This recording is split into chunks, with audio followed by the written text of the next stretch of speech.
Hi, and welcome back to another episode of The Breakdown with Bethany. I'm Bethany Braun Silva, and today my guest is Aimee Kestenberg. Aimee is a fashion designer, mama, and all around super businesswoman. She's going to be giving us lots of tips and advice about running your own business and starting a brand, some of which may surprise you. So you're definitely going to want to check this one out.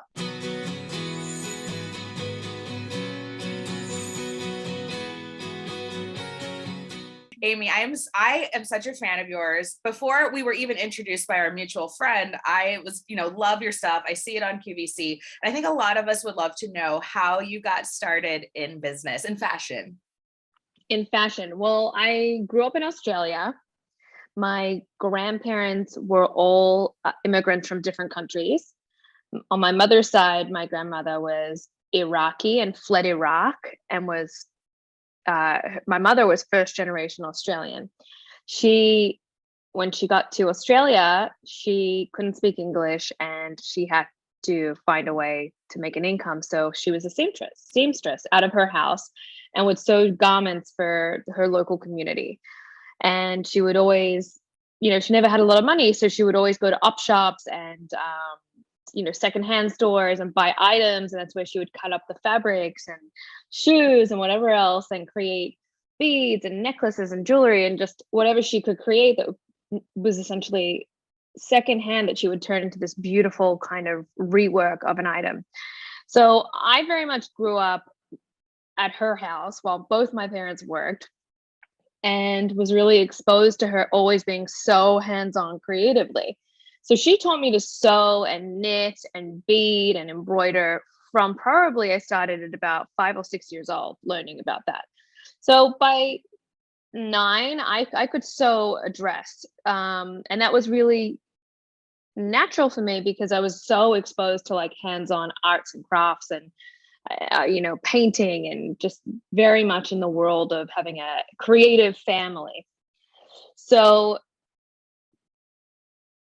and then my other grandma was a Holocaust survivor, and both my grandfathers were Holocaust survivors. So they all came to Australia with nothing and really started off, I guess, ground up also. And they ended up going into the jewelry industry where my grandmother and my grandfather on my father's side worked together as jewelers. So I was then exposed on that side to kind of on different side of jewelry making and hands-on creative. My dad is a self-made entrepreneur, was a local businessman, self-taught, and traveled the world to create products to bring to Australia that were not available in the Australian market. So from a very young age, probably about 6 or 7, he would have me travel with him throughout Asia. 3 to 4 times a year, I would get pulled out of school to travel and work trade shows in Asia where he would expose me to local meetings he would be having. And I would fake that I was 18 so I could go to all these buying offices and trade shows. And I would be head to toe at, 12 years old, I was head to toe dressed in a suit and I had a mouthful of braces. And I wasn't allowed to smile because you had to be 18 to be at those shows. And obviously in China, you don't really want to break the rules. So, I would attend these shows where my dad would expose me to the business side and the business world and really taught me from the ground up. So both creatively and on the business side, I had a very unique upbringing and very untraditional in the sense of what I saw, and not only from a business and creative standpoint, but also from a cultural standpoint, really understanding the difference in global culture, consumerism, the way different people live, shop, buy, think, which all kind of comes back to business and your success as a business, really focusing on understanding people and product. But I feel like an element that a lot of people forget about in building a brand that is selling a product is you're selling it to a person, and the importance of understanding people and the way what makes them tick, the way they function, the mentality behind purchase and the mentality behind why someone would buy something versus something else, and whether it's emotional or not emotional. Just kind of understanding culture and people, to me, is an element that a lot of people don't realize the importance of in business. And would you say that's probably, would you like attribute that to your success that you do that so well? Oh, absolutely. I design for myself and the women that I know need what I need. So it makes it a lot easier to have a brand that is catering to consumers and a community that is aligned with your personal values and mindset and life. Can you So can you also take us through? I'm sorry to interrupt if you were going to continue. Go ahead. But I'm so curious to know about the design process because it really is cyclical, right? Like you design, for different seasons and you design ahead. And I mean, where do you grab inspiration from? How far ahead are you planning for, next season? I think a lot of our viewers who are interested in going into business, specifically fashion, accessories, would be so interested to know that.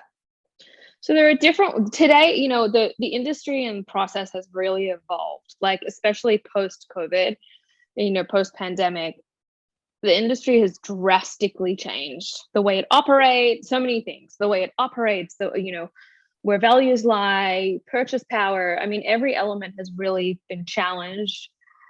In my thought process, and it was kind of needed for there to be a shift in mentality.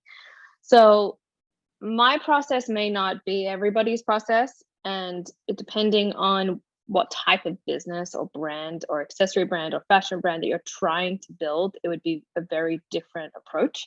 So, we're positioned to grow into a full lifestyle brand, a global lifestyle brand that is quite large. So that has always been my focus and the foundation upon the strategic decisions in which we make. But that isn't what everybody wants. When I first started out, I wanted more of a boutique brand that was very artisanal and, not necessarily a global brand, and a smaller kind of just passion of love with what I wanted to create, which is a very different avenue, strategy, and business situation than what I am building today. So they're really different lanes. And then there's the lane of not having your own brand and actually working for existing fashion company, where you just kind of love what you do and you want to be able to do it well for people that you believe in, or a company that you believe in and want to align with and grow with. So there's different avenues you can take, obviously. For me, I think the biggest takeaway for anyone looking to get into the fashion industry would be, if you do want to go the route of having your own brand or store, it is very important to have your own unique point of view and to not look what other designers are doing and not try and replicate what other people are doing, and to be okay with the fact that if people don't get it, that's okay. Because you know what, when I first started out and I designed one of my first bags, everyone looked at me like I was crazy. And everyone literally at the time around me my whole team had, by whole team I mean 2 people, because that was my whole team, but even the leather factories that were working with me and the pieces, creating the pieces with me that had designed, were looking at me like I was crazy. They're like, nobody's going to get this. This doesn't make sense. This design does not make sense. And that one particular design was called the Tamitha backpack, ended up being my #1 best-selling style that put me on the map as a designer. So a lot of the time, having vision is really, really important.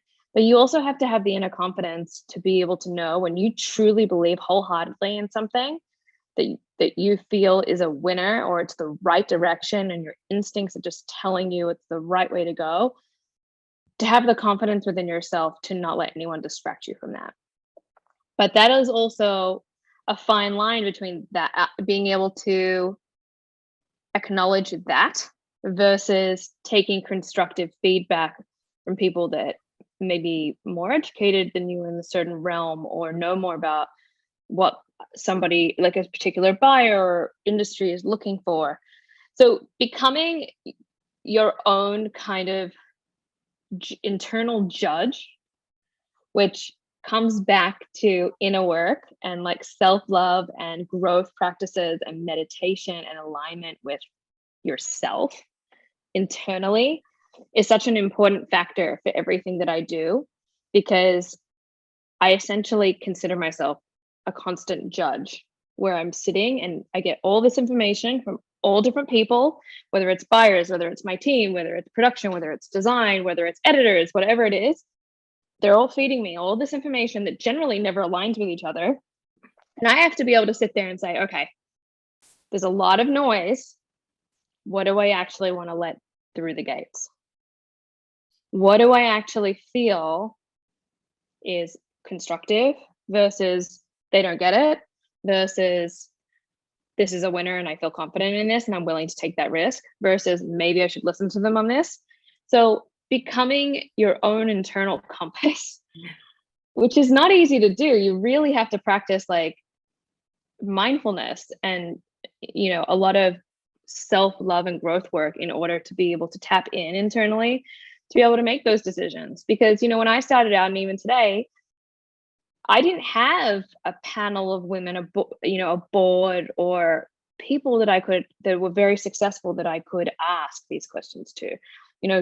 Do I partner with this person? Is it a bad decision? Is it a good decision? What are the red flags? Like when I started out, I didn't have anyone I could ask those questions to. And I was alone in the boat of I was in a great position of having all this opportunity and growth that I was so grateful for. But I really didn't know what I was doing when it came to like the decision making, and I had to learn how to follow my instincts and my gut. And anytime I didn't, I always had a hard lesson. So today I've learned that there's nothing more important than tapping in instinctually, and it doesn't always have to make sense. And when someone asks you why you're making that decision and you don't know why, like that's okay. You can just say, I don't know, but I don't need to know, because everything within me is telling me to say no, and that is exactly what I'm going to do. I mean, you're like giving us a master class on, mindfulness and business. This is so fascinating. And this is definitely not what I was expecting to learn, but I'm so glad you're telling us about this because, I feel like the business mindset is to be successful. It's so much more than maybe if you're not in like an entrepreneur or anything like that, you don't realize really what goes into it. We all say, yes, it's incredibly hard work, but the fact that you are so open about how much you've had to like work on yourself oh my gosh, it's so fascinating. But I'm so curious, what is the Aimee Kestenberg aesthetic? Has that evolved over the years? You mentioned you had the signature backpack. Is there still like signature pieces? I know, and this is sort of a two-part question. I was so fortunate to come to your showroom. I've never been to a showroom before, so it's really fascinating to me. And I noticed a lot of your pieces are really like empowering, really positive messages, like emblazoned on some of your bags. So tell us about the aesthetic. Tell us about what you hope to sort of put out there in the world with your line. So I've just actually finished I almost worked backwards, because when I first started the brand, I really didn't start a brand. I designed a product that was my own aesthetic that I realized didn't exist in the marketplace. And that backpack took off. And then I was kind of off to the races with supplying buyer demand of the collection. But I never actually started the way most brands start, which is building a brand book, the foundation of what the brand represents, and who are we, what do we stand for. I really started with product, and it was unintentional, but it just happened that way in the way that my business grew. So when I made my first year in business, just from product, there was no marketing dollars, nothing being spent, and we had such organic growth just from the bags being so popular with buyers that we went from zero to a $15 million brand in 1 year with no investment outside of just the product. And we didn't have any influencers or, paid or marketing. It was all just organic growth where people loved the product, wanted to wear it. And that ended that first year, we made the Forbes 30 under 30, which was crazy for us because we weren't focused at all on that avenue of the business or of the brand. Social media Instagram had just come out. It was like new for us. I was doing it myself, and it was like half the time it was just me walking down the street wearing my different bags that I liked. And there was no strategy. It was just great product. And I was just focused on creating really cool pieces that were high quality and aligned with my needs for casual style, felt confident in spirit, and had an element of functionality that no other designer bags had. And it was really those three pillars that launched the brand.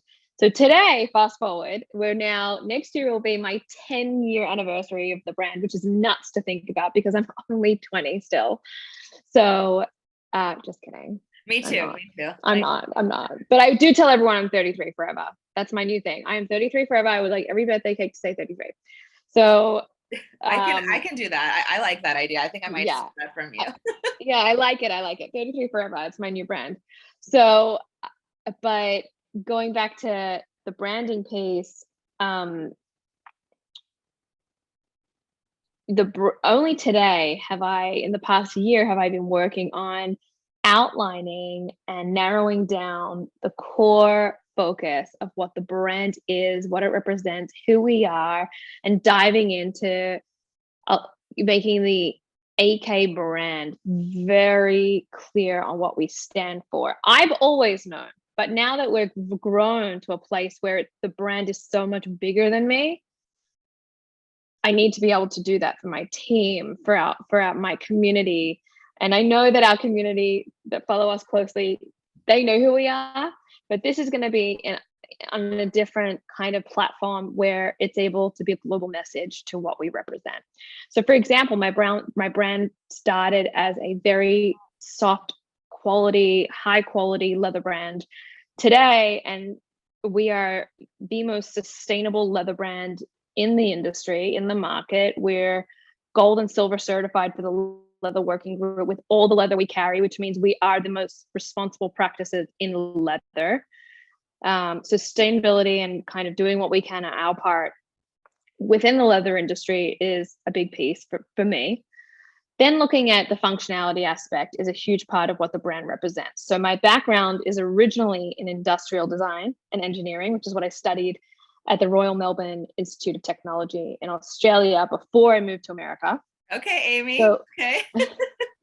so that was the piece that I think, one of the pieces that makes this brand so authentic and different and unique is it's very true to the foundation in which I come from.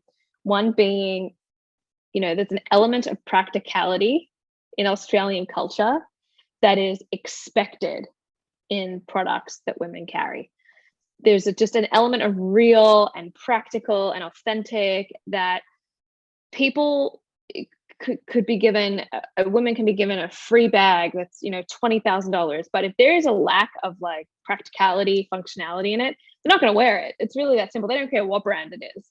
And that is kind of the Australian mentality of kind of free spirit and functional and practical. So finding a way to make something cool and elevated and luxury, but still practical in its functionality, but in a unique way, not in the way you hear a lot of brands say like, oh yeah, we're functional. But really, if you ask them what that meant to be functional, probably couldn't answer you. Right. It would just be like, oh, there's a pocket here. Yeah, but why is there a pocket there?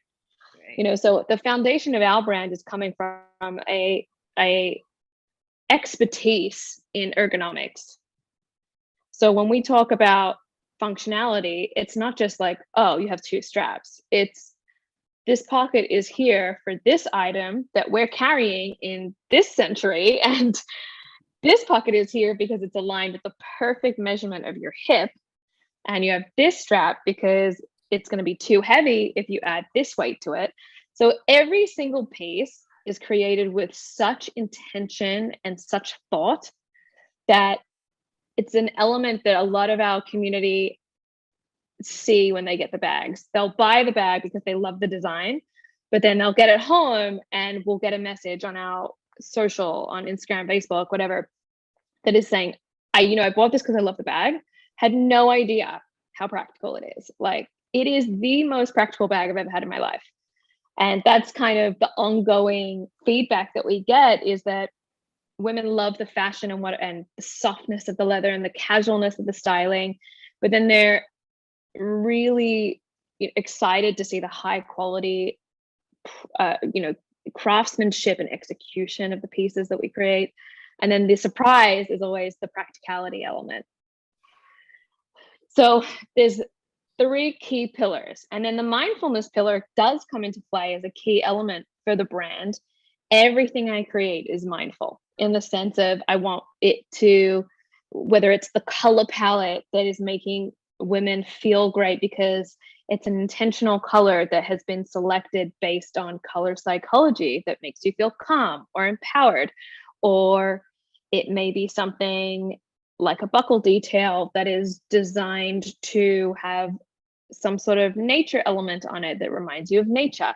But the mindfulness aspect is always considered in the brand. And we always like to say that we're mindfully designed, because my background, in addition to engineering and fashion, is also in mindfulness nutrition. And they're really the three elements I specialize in. And I essentially took those three elements and turned them into a brand that is very authentic to these three different pillars of overall mentality, wellness, and style. Oh my gosh, I love that. I love that. I think that's such an important, message to anyone who might be starting a brand or wanting to, you know, they maybe not understanding why their brand isn't seeing success. And I think I just love how aligned your brand is to you. We could, I feel like we could talk about this all day, but I have one important question, because you and I originally, when I first met you, we connected over QVC. I do some guest hosting on there, but you have been so successful on that network. And do you attribute that to any of your success? I mean, I know that's a goal for a lot of, well, you're not a small business owner, but small business owners that I talk to, they want to get on QVC. They want to build that relationship. Can you take us through a little bit about that and what it's been like working with them? So QVC business, when we started, was a big part of our business. Today, it is an equal part of our business to all other aspects of our business. I think the most important avenue as a brand owner is always going to be D2C. Having your own website with your own product that you own and manage and control. The main reason being is that is the only place you will ever have full control.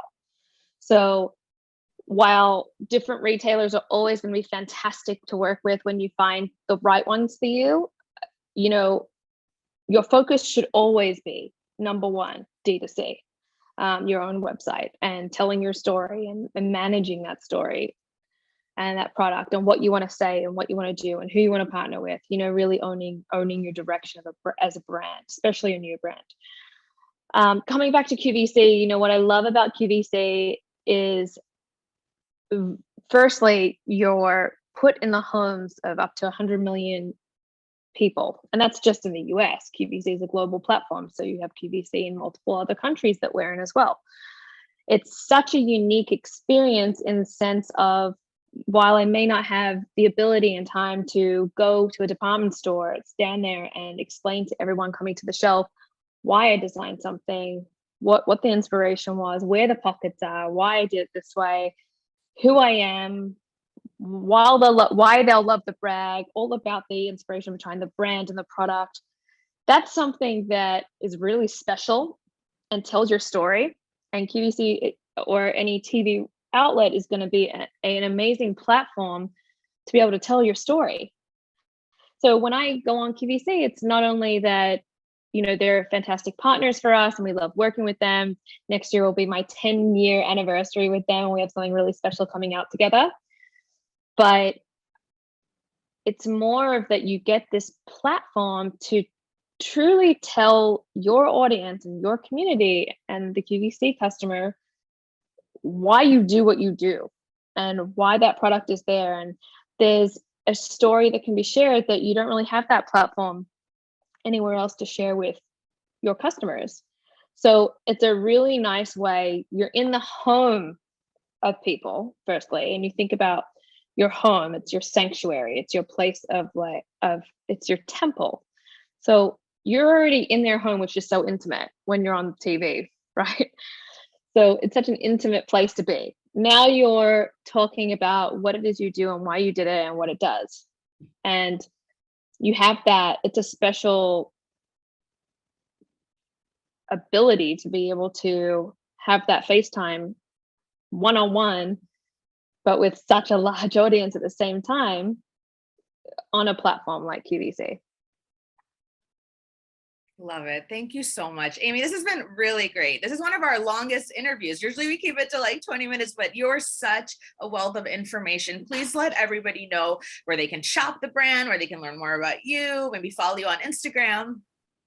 Yes, absolutely. Well, it's all just aimeekestenberg.com. And just to make it more complicated, Aimee is spelled Aimee, which I could never buy a magnet growing up as a kid because my parents decided to make the name very specially spelt.